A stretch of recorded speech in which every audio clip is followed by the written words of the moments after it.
అంబేద్కర్ కోనసీమ జిల్లాలో విద్యుత్ బస్సులను నేరుగా ఆర్టీసీ సంస్థ ద్వారానే నిర్వహించాలని కోరుతూ ఆర్టీసీ కార్మికులు ఆందోళన చేపట్టారు. రాష్ట్ర జేఏసీ పిలుపు మేరకు అమలాపురం, రాజోలు, రావులపాలెం, రామచంద్రాపురం డిపోలకు చెందిన కార్మికుల సంతకాలతో కూడిన వినతి పత్రాన్ని జిల్లా కలెక్టర్ డాక్టర్ మహేష్ కుమార్ కు జేఏసీ నాయకులు అందజేశారు.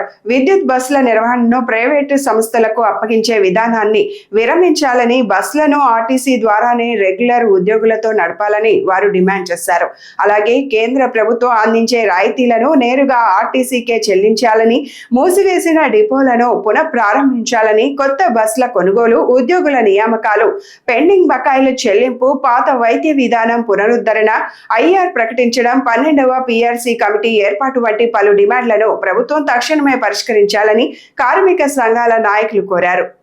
ఆర్టీసీ కార్మికులు చేసినటువంటి సంతకాల సేకరణ వినతి పత్రాలు కలెక్టర్ గారికి అందజేసి, తద్వారా గౌరవనీయులైనటువంటి చంద్రబాబు నాయుడు గారికి, ముఖ్యమంత్రి అయినటువంటి చంద్రబాబు నాయుడు గారికి అందజేయాలని చెప్పేసి రాష్ట్ర కమిటీ నిర్ణయించింది.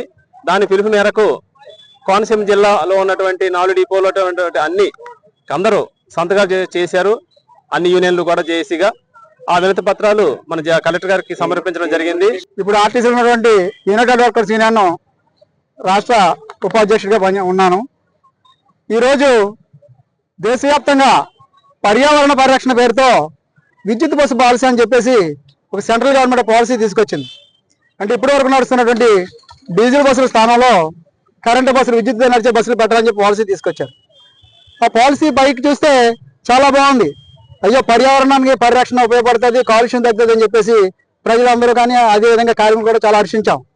కానీ ఇందులో మెలికి పెట్టింది అక్కడ ఉన్నటువంటి సెంట్రల్ గవర్నమెంట్ కానీ, ఇక్కడ ఉన్నటువంటి రాష్ట్ర ప్రభుత్వం కానీ జీవో నెంబర్ 88 ద్వారా ఈ యొక్క విద్యుత్ బస్సులని జీసీసీ అనే పేరుతో గ్రాస్ కాస్ట్ కాంట్రాక్ట్ అని చెప్పేసి ఒక ప్రైవేట్ వ్యక్తులకి, పినాకిల్ సంస్థకి ఈ యొక్క బస్సు నిర్వహణ అంతా కూడా వాళ్ళకి అప్పచెప్తున్నారు.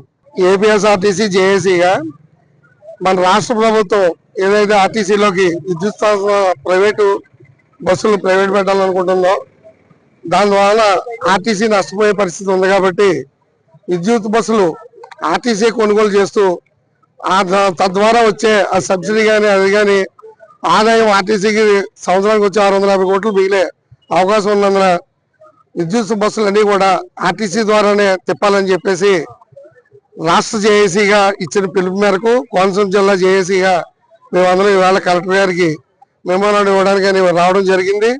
దీనివల్ల ఆర్టీసీ ప్రైవేట్ పరం అయిపోవడమే కాకుండా ప్రజలకు ఎంత ఇబ్బంది పడతారో ఉద్యోగాలు కూడా కోల్పోయే అవకాశం ఉంది. కాబట్టి తీసుకునే బస్సులన్నీ కూడా ఆర్టీసీ ఉద్యోగుల ద్వారానే నడపాలని, తద్వారా వచ్చే ఆదాయం ఆర్టీసీకి ఇవ్వాలని చెప్పేసి